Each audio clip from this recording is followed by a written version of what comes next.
അച്ഛൻ സമാധിയായതിനാൽ മരണ സർട്ടിഫിക്കറ്റ് വേണ്ടെന്ന് പറഞ്ഞ നെയ്യാറ്റിൻകര ഗോപന്റെ മക്കൾ ഇപ്പോൾ സർട്ടിഫിക്കറ്റിനായി നഗരസഭയിൽ. എന്റെ അച്ഛനത് മരണമല്ല, എന്റെ അച്ഛനത് സമാധിയാണ്. ഇവർ കൊള്ളാലോ ആൾക്കാര്.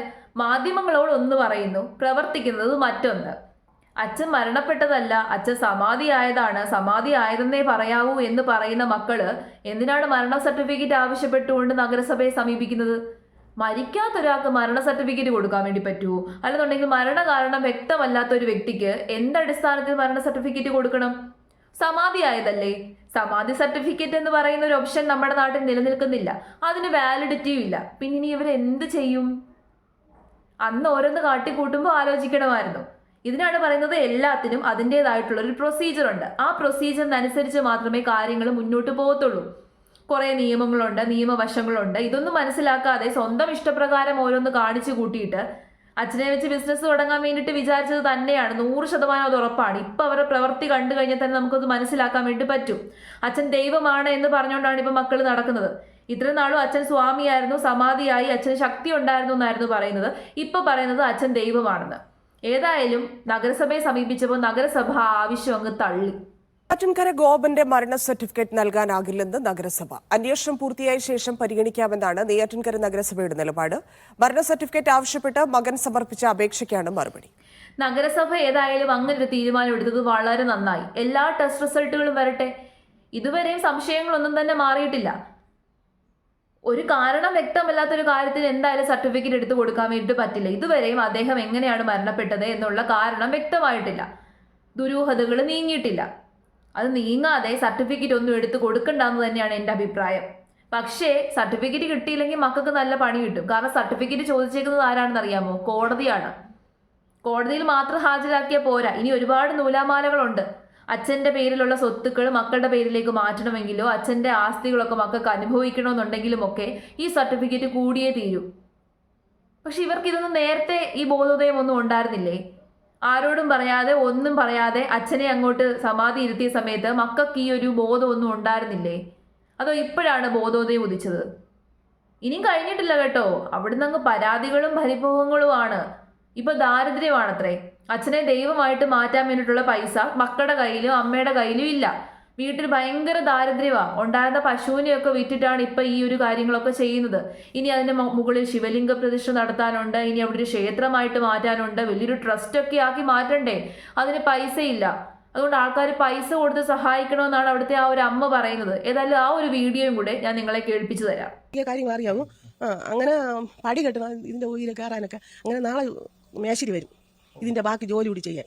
അപ്പം നാളെ കമ്മിറ്റി ഞായറാഴ്ച കൂടുമ്പോൾ ഇരിക്കാനുള്ള സ്ഥലമൊക്കെ നാളെ നിന്ന് ചെയ്യാന്നുള്ള ഏർപ്പാടൊക്കെ ചെയ്തിട്ടാണ് ആശുപത്രി പോയത്. അപ്പൊ ഈ സമാധി സ്ഥലത്തിന് മുകളിൽ ശിവലിംഗം സ്ഥാപിക്കാൻ പോവുകയാണ്.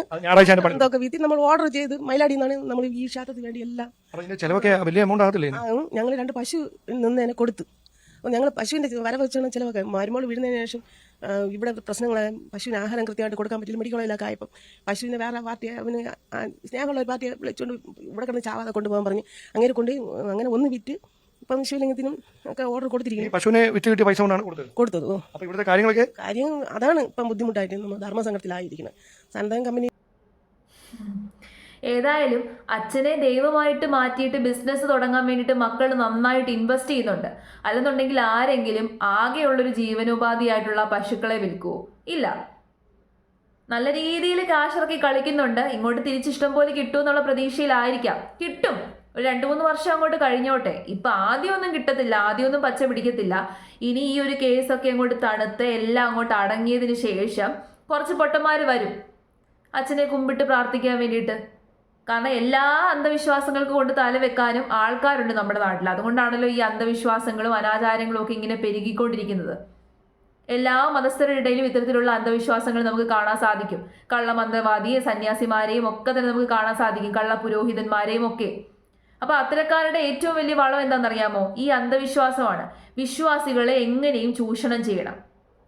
അതിനുവേണ്ടി പതുക്കെ പതുക്കെയാണ് ഇവര് പ്രവർത്തിച്ചുകൊണ്ടിരിക്കുന്നത്. ആദ്യം ഒരു ചെറിയൊരു വിത്ത് നടും, എന്നിട്ട് ആ വിത്ത് ഇങ്ങനെ പതുക്കെ കിളിച്ച് വരും. ഇപ്പൊ വിത്ത് നട്ടേക്കാണ്. മക്കൾ എല്ലാവരും കൂടെ വിത്ത് നട്ടിട്ടുണ്ട്. ഇനി അത് പതുക്കെ കിളിച്ച് വരണം. വലിയൊരു മരമായിട്ട് അങ്ങ് മാറും. അങ്ങനെ വലിയൊരു മരമായിട്ട് മാറുമ്പോഴേക്കും ആൾക്കാർ വരും. കാരണം ഒന്നോ രണ്ടോ ഇത് സ്പ്രെഡ് ചെയ്താൽ മതി, മിസ്അണ്ടർസ്റ്റാൻഡിങ്, തെറ്റിദ്ധാരണകൾ പരത്തിയാൽ മതി, ആരെങ്കിലും ഒക്കെ അങ്ങ് പരത്തിയാൽ മതി. അത് കഴിയുമ്പോഴേക്കും എന്തോ വലിയ ദൈവമാണ്, തപശക്തിയിൽ വലിയ ദൈവമായിട്ട് മാറിയ ഗോപൻ സ്വാമിയാണ് എന്നുള്ള രീതിയിലൊക്കെ ഭാവിയിൽ നമുക്ക് കേൾക്കേണ്ടി വരും. ഭാവിയിൽ നമ്മുടെ നാട്ടിലുള്ള ഒരു വലിയ ദൈവമായിട്ട് ഈ ഗോപൻ സ്വാമി മാറത്തില്ലെന്നൊന്നും പറയാൻ പറ്റത്തില്ല കേട്ടോ. അന്ന് ചിലപ്പോൾ നമുക്ക് ഇതിനെക്കുറിച്ച് പറയാൻ പറ്റണമെന്നില്ല, ഇങ്ങനെ ഗോപൻ സ്വാമിയെക്കുറിച്ച് ഇങ്ങനെ പബ്ലിക്കായിട്ട് വന്നിട്ട് സംസാരിക്കാനൊന്നും പറ്റണമെന്നില്ല. അതുകൊണ്ടാണ് കേട്ടോ ഞാൻ ഇപ്പം സംസാരിക്കുന്നത്. ഇപ്പോഴേ അങ്ങ് സംസാരിച്ച് അവസാനിപ്പിച്ചേക്കാം. അപ്പം ഏതായാലും അമ്മയുടെ ആവശ്യം നിങ്ങൾ കേട്ടല്ലോ. അപ്പോൾ നിങ്ങൾക്ക് ശക്തി വേണമെന്നുണ്ടെങ്കിൽ, നിങ്ങൾക്ക് അനുഗ്രഹം വേണമെന്നുണ്ടെങ്കിൽ അവിടേക്ക് ചെല്ലുക, അവർക്ക് സംഭാവനകൾ നൽകുക.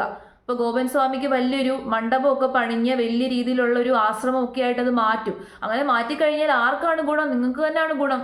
നിങ്ങൾക്ക് അവിടെ പോയി ഇരുന്ന് പ്രാർത്ഥിക്കാം. ഇപ്പം ഇരിക്കാനുള്ള സൗകര്യമൊന്നും ഇല്ലല്ലോ. ഇപ്പം ഇരുന്ന് പ്രാർത്ഥിക്കാനുള്ള സൗകര്യവും അവിടെ അങ്ങനത്തെ വലിയ കാര്യങ്ങളൊന്നും ഇല്ല. അപ്പോൾ അവിടേക്ക് കൊണ്ട് സമർപ്പിച്ചു കഴിഞ്ഞാൽ നിങ്ങൾക്ക് ഇരട്ടിയായിട്ട് തിരിച്ചു കിട്ടും. അപ്പം ഇഷ്ടംപോലെ കാശ്, പൂത്ത കാശ് കയ്യിലുള്ള പൊട്ടന്മാരാരെങ്കിലും ഉണ്ടെങ്കിൽ ചെല്ല്, സമർപ്പിക്ക്. ഉറപ്പല്ലേ? ചെല്ലും, 100% ഉറപ്പാണ്.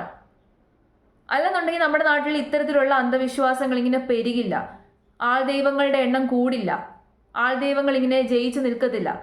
പക്ഷേ അങ്ങനെ നിൽക്കുന്നിടത്തോളം കാലം, അന്ധവിശ്വാസികൾ ഉള്ളിടത്തോളം കാലം ഇവർക്കൊന്നും ഒരു പഞ്ഞവും കാണത്തില്ല. ഇപ്പം ഈ കേസൊക്കെ ഇങ്ങനെ നിലനിൽക്കുന്നതുകൊണ്ടാണ്. ഈ കേസൊക്കെ അങ്ങോട്ട് മാറിക്കോട്ടെ, എല്ലാം സോൾവായിട്ട് മാറും.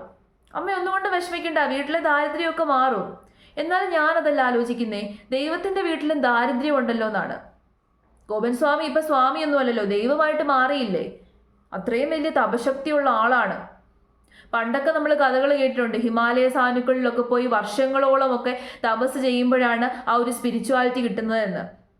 ഒരുപാട് സന്യാസിമാരായിക്കോട്ടെ, ഈ സ്പിരിച്വൽ പാത്തിലോട്ട് പോയിട്ടുള്ള ആൾക്കാർ കുറേ നാളുകൾ ഇങ്ങനെ തപസ് ചെയ്ത് മെഡിറ്റേറ്റ് ചെയ്തിട്ടൊക്കെയാണ് ഇത്തരത്തിലുള്ള പവർ കിട്ടുന്നത്. പക്ഷെ നമ്മുടെ ഗോപൻ സ്വാമിക്ക് അതൊന്നും ചെയ്യാതെ ആ പവർ കിട്ടി. ഈ പവർ എന്ന് പറഞ്ഞ സാധനം എല്ലാവരുടെ ഉള്ളിലുള്ളതാണ് കേട്ടോ. ഈ മൈൻഡ് എന്ന് പറയുന്ന ഒരു സംഭവമുണ്ട്, നമുക്കത് കാണാൻ പറ്റുന്നില്ല. മൈൻഡ് ഉണ്ടെന്ന് നമുക്കറിയാം. ഈ മൈൻഡിന് ഒരുപാട് പവർ ഉണ്ടെന്നാണ് പറയുന്നത്. അത് സയന്റിസ്റ്റുകളും തെളിയിച്ചതാണ്. സബ് കോൺഷ്യസ് മൈൻഡ് എന്ന് പറയും. നമ്മുടെ കോൺഷ്യസ് മൈൻഡിനെക്കാട്ടിലും പവർഫുൾ ആണ് നമ്മുടെ സബ് കോൺഷ്യസ് മൈൻഡ്. അതുകൂടാതെ തന്നെ പിറ്റ്യൂട്ടറി ഗ്ലാൻഡ് എന്ന് പറയുന്ന ഒരു ഗ്ലാൻഡ് ഉണ്ട് നമ്മുടെ തലച്ചോറിനകത്ത്. ഈ സംഭവങ്ങളെക്കുറിച്ചൊക്കെ തന്നെ ഇപ്പോഴും സയന്റിസ്റ്റുകൾക്ക് അറിയില്ല, വലിയ രീതിയിലുള്ള പഠനം നടത്താൻ വേണ്ടി സാധിച്ചിട്ടില്ല. നമ്മുടെ തലച്ചോറിന്റെ പ്രവർത്തനത്തിന്റെ ഏതാണ്ട് ഒരു 10% മാത്രമേ നമുക്ക് മനസ്സിലാക്കാൻ സാധിച്ചിട്ടുള്ളതാണ് ഇപ്പോഴും സയന്റിസ്റ്റുകൾ പറയുന്നത്. അപ്പോൾ അത്തരം സാഹചര്യത്തിൽ നമുക്ക് ഭയങ്കര മിസ്റ്റീരിയസ് ആയിട്ടുള്ളൊരു സംഭവമാണ് ഈ സബ് കോൺഷ്യസ് മൈൻഡ്. ഈ ഒരുപാട് സന്യാസികൾ അവരുടെ ആ ഒരു തപശക്തി എന്ന് പറയും, പക്ഷെ തപശക്തിയല്ല ആക്ച്വലി. അവരിങ്ങനെ മെഡിറ്റേറ്റ് ചെയ്ത് മനസ്സിനെ കോൺസെൻട്രേറ്റ് ചെയ്ത് ഈ സബ് കോൺഷ്യസ് മൈൻഡിന്റെ പവർ ഇൻക്രീസ് ചെയ്യും. അങ്ങനെ സബ് കോൺഷ്യസ് മൈൻഡിന്റെ പവർ ഇൻക്രീസ് ചെയ്ത് കഴിഞ്ഞാൽ ഇൻഡ്യൂഷൻ, ഈ സിക്സ്ത് സെൻസ്, അങ്ങനത്തെ കുറെ കാര്യങ്ങളൊക്കെ ഉണ്ടല്ലോ, കുറച്ചും കൂടി ഈ ഫ്യൂച്ചർ കാണാൻ സാധിക്കുക, അത്തരത്തിലുള്ള കുറെ ശക്തികളൊക്കെ ഒരു മനുഷ്യനെ നേടിയെടുക്കാൻ പറ്റുമെന്നാണ് പറയുന്നത്. പണ്ടത്തെ സന്യാസിമാർക്കും സെയിന്റുകൾക്കും ഒക്കെ അത്തരം ശക്തികളൊക്കെ ഉണ്ടായിരുന്നു. അത് നമ്മുടെ മൈൻഡിനെ പവർഫുൾ ആക്കി നമുക്ക് ചെയ്യാൻ പറ്റുന്ന കാര്യമാണ്. നിങ്ങൾ കേട്ടിട്ടില്ലേ, വലിയ മാറാ രോഗമുള്ള ആൾക്കാർ ഇങ്ങനെ മൈൻഡ് വെച്ചുകൊണ്ട് തന്നെ ഈ രീതിയിൽ മെഡിറ്റേഷനൊക്കെ ചെയ്ത് മൈൻഡ് കൊണ്ട് തന്നെ രോഗത്തെ അതിജീവിച്ചിട്ടുള്ള കഥകളൊക്കെ നമ്മൾ കേട്ടിട്ടുണ്ട്. അപ്പോൾ അത്തരം സാഹചര്യങ്ങൾ ഉണ്ടാവാറുണ്ട്. ഒരു മനുഷ്യന് അങ്ങനെയുള്ളൊരു പവറുണ്ട്. പക്ഷെ ഒരു മനുഷ്യന് ദൈവമായിട്ട് മാറാനുള്ള പവറൊന്നുമില്ല. മനുഷ്യന്റെ ശരീരത്തിൽ നിന്ന് ചൈതന്യം ഉയർന്നുയർന്ന് പൊങ്ങിപ്പോയി. അതിപ്പോഴും എൻ്റെ മനസ്സിൽ കിടക്കുവാണ്.